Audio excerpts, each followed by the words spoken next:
So here we have one of my treasures, which is a multimeter that was given to me by my uncle. He was an engineer at Zenith for many years, electrical engineer.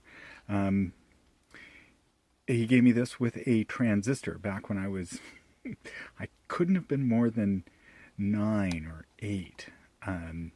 And this was the multimeter that I had throughout my childhood. Sadly, I kept it, but sadly, it has suffered a bit from age, and I'm going to pop it open here and show you what we need to do in order to repair it. There were 2 batteries that go here, 2 AA batteries. There's a lot of corrosion on this this terminal here. Sadly, the batteries got left in it unattended.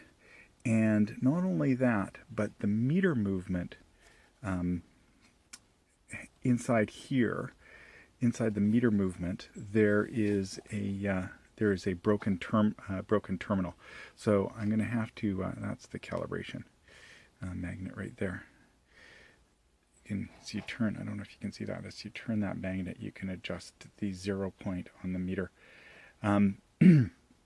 Because really, a multimeter is just like an electromagnet that is sitting inside of a magnetic field, and so the interaction between the 2 magnetic fields is what causes the meter movement.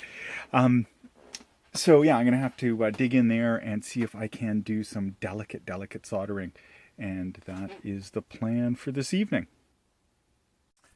So to get into this, the meter, we need to remove those 2 screws, and then that, I believe, just pops up.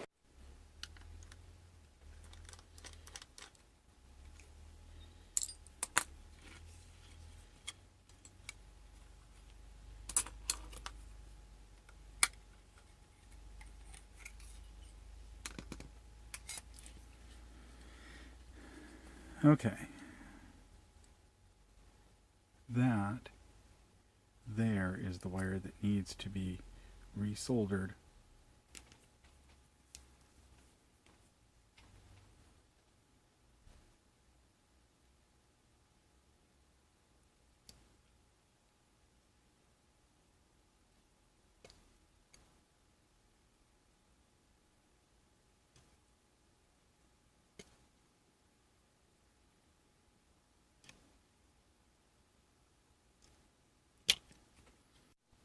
Okay, we're inside the meter now, and this little guy here controls the 0 position of your meter movement,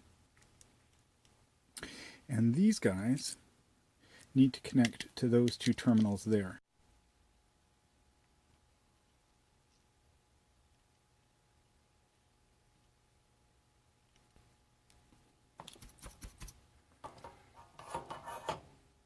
So slipping the meter movement back into the case is a little tricky because you have to align, remember there is a yoke, and you have to align the yoke with the pin on the adjustment knob here so that you can actually adjust the meter movement for calibration and 0 point.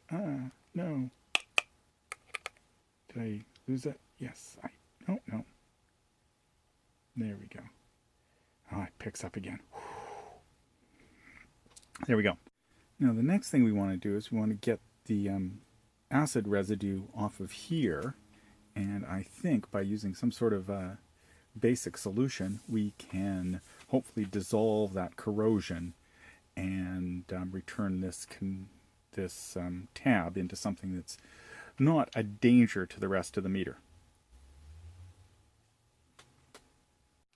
So we'll let that soak in some baking soda solution and see if that helps matters. Well, at least it'll neutralize whatever acid is there, and then I can maybe scrape off whatever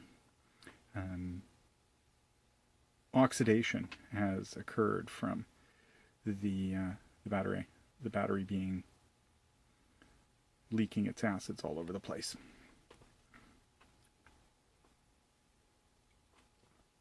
I may want to do that actually to the other connector too, although it looks like I got most of the corrosion off of it.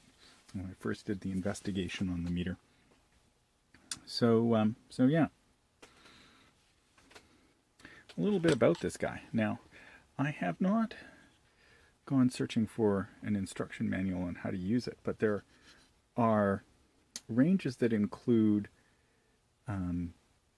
inductance, capacitance, also AC and DC voltage, as well as resistance scale obs.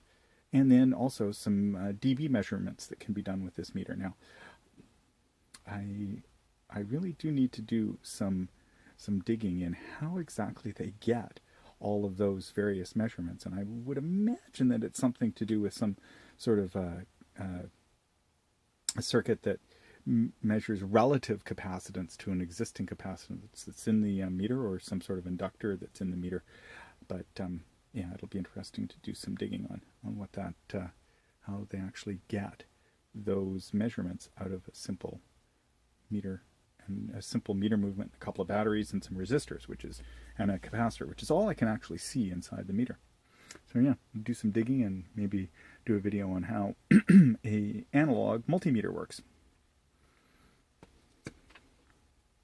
Okay, so I've long since gotten rid of the test leads that had the small jack on them, but let's see if this thing is chooching now. Look at that. Now, it's not exactly accurate, but at least it measures something. So then I can probably try and figure out what other parts need replacing in there. Turn it back into its glory days. It's supposed to measure 1.5 volts, but it's really only measuring about 1. I wonder what happens when I try and plug that into, let's see, 3 volts. What does it measure for a 3 volt supply? Are you on? Yeah, close to 3. Let's hook something up that's just a little less sketchy from holding things perspective. And maybe that CalPot can adjust something for us. Who knows? CalPot seems to be doing nothing, but it is looking like it's reading 3 volts. Pretty solid. It's supposed to be reading 3.3.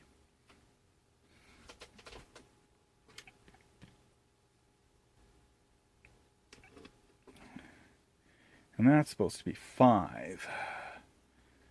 And it's not. So there's something that needs doing with this guy. But, is it just that...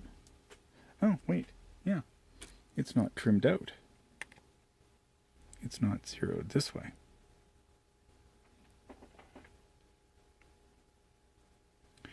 Okay, now that's zeroed. Do I get...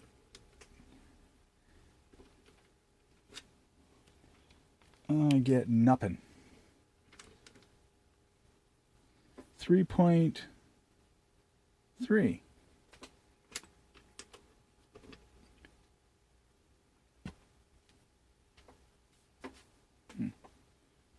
Where's the flaky connection? In here somewhere? 5 volts. I don't know, can you see that? 5 volts.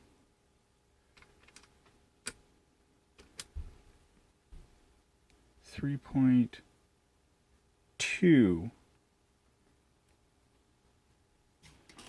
Let's get some of this glare out of here. There.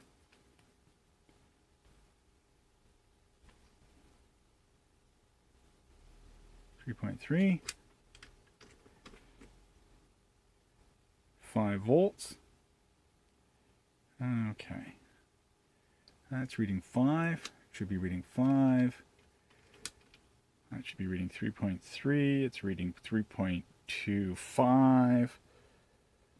Well, no, 3.3. That was parallax. Nice.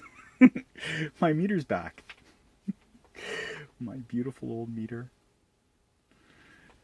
Thanks for watching.